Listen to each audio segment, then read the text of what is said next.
We're getting late into the season, and we need some of these stashed running backs to start hitting, start showing some signs of life to let us know whether we need to keep them or dump them. We're at that part of the season where it's put up or shut up. We're starting to see some of these stash players hit, like Rachaad White last week. We're also seeing some get anointed to like the second running back role on the depth chart due to attrition, either by injury or the other running back getting cut.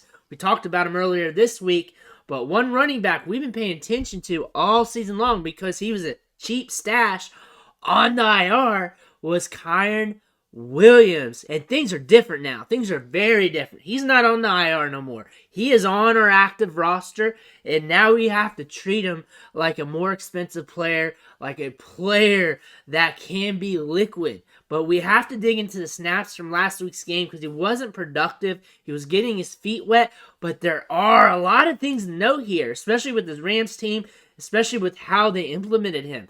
So he automatically outsnapped Cam Akers, 16 snaps to 10. Out of those 16 snaps, he ran 10 routes, saw 3 targets. So 10 routes on 16 snaps means he's used on the passing game, but this is a very, very, very, very, very small sample, but this lets us know that they already trust him in the passing game. They're already trusting him to go out in routes. We already know from his draft profile that he can block his face off. This is a good indicator. Cooper Kupp's out for the season. This offensive line is dead. I think I saw more injuries for the offensive line this week. So that means running the ball is going to be almost not happening for anybody on this team. So passing the ball to these running backs is going to be a thing they're probably going to want to implement, especially spraying around those short targets. This might give some opportunity to Kyren Williams. This is the pathway. When I think about it, and I've been thinking about this for a few weeks, and when I look at his college production, I look at his athletic profile, I look how he can be used in the passing game, how he can be trusted, how he's very steady, I got some Theo Riddick vibes coming from him.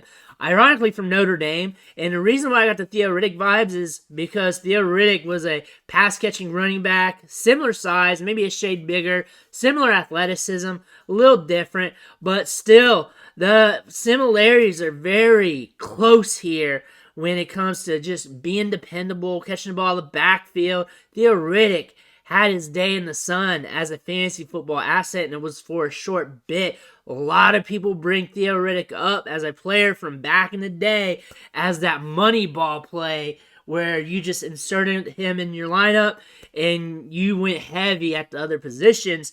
That's the vibes I get from Kyren Williams. That I see as more than likely his potential. I do not see top tier, never did, never have been. Matter of fact, there's videos on this channel of me calling him Kyren Williams from the combine, and those aren't going away. Those videos are staying up forever. I called him Kyren Williams for a little bit, but there are some good things out of his prospect profile, and being a Theo Riddick's not a bad thing, and we could get some games like that here in the future, and it might be at the end of the season where they just let it rip with him as well. Think about it on this point. Once they're down and out, they're going to want to see what these young guys can do. They want to see what Williams can do because we have a stacked running back class next year, and they want to evaluate what they want to spend on that class. We also have a stacked running back free agency class next year. They want to evaluate what they want to spend on that free agency class. With that being said, I value him as like many other running backs that are like a high-end backup or is in a committee that just needs this or that to really help them pop off to be productive for a few games. I'm not expecting a huge run. I'm expecting him maybe get his opportunity somewhere down the line, maybe flash some production to help us out, maybe on the lines of like a Keontae Ingram, Tristan Ebner, maybe something like that. One of those players that are just stashed there and you're hoping something good happens. The difference now and the lure of him over the season for me was that he was able to be stashed on IR, which was a free role there, a free space, a free square, because you put him on IR and you have this flexibility with the rest of your roster. You can just keep picking up other players. Now he's on your depth chart, and you have to make decisions with him every week. And I stress being patient with him, especially when you held him this long. But also, the sunk cost is a free square to begin with since he was on IR. So you can't let that sunk cost fallacy play in your mind. So when it comes to these wide receivers that are popping off or another running back getting opportunities, you have to be liquid with it as well. But when we look at the touches here, we look at the scenarios here, we play the narratives, you can see where he can be productive down the line, but the odds are still stacked against him. As with any other running back, that is a stash in the National Football League. Every running back that we talk about as a stash has the odds stacked against them. That is just real talk. They always have the odds stacked against them because if they didn't, they'd be rostered by everybody. They'd be rostered in 80-90% of leagues. People would be ready to go.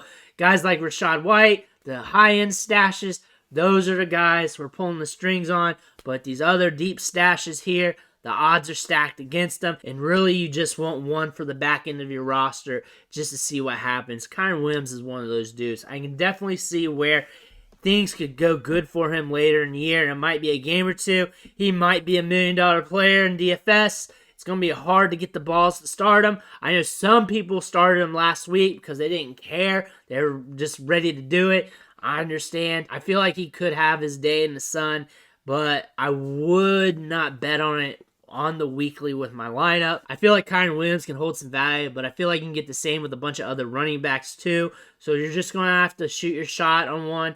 Really, the back end of your roster, that last spot, should have a backup or a committee running back that can blow up if given the right opportunity, if things flip on their head.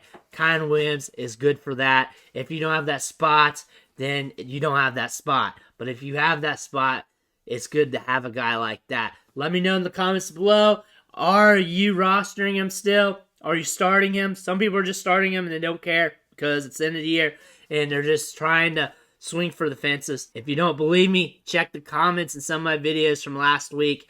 But let me know. Make sure you hit that subscribe button on the way out. I'm here helping you with your stash plays, waiver wire players, trade advice, and everything else. Make sure you click on this video right here for another running back that you could pick up to help your team. I want to thank you for watching. I'll catch you on the next video.